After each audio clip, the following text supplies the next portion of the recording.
The wind chill was 0.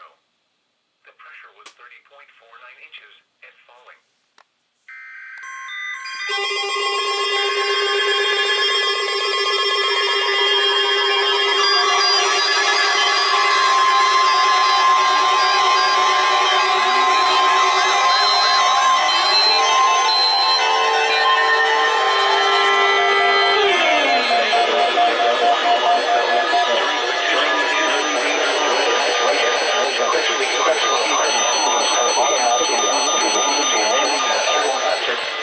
Of these receivers by this system are normally conducted by the National Weather Service every Wednesday between 11 a.m. and noon. When there is the threat of or existing severe weather in the area on Wednesday, the test is postponed until the next available good weather day.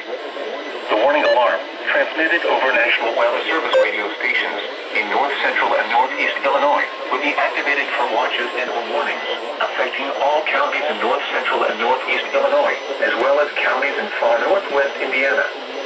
Reception of this broadcast and the alarm tone will vary at any given location.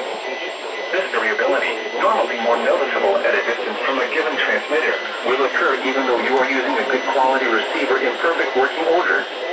This concludes the tone alarm test. We will now return to our regular program.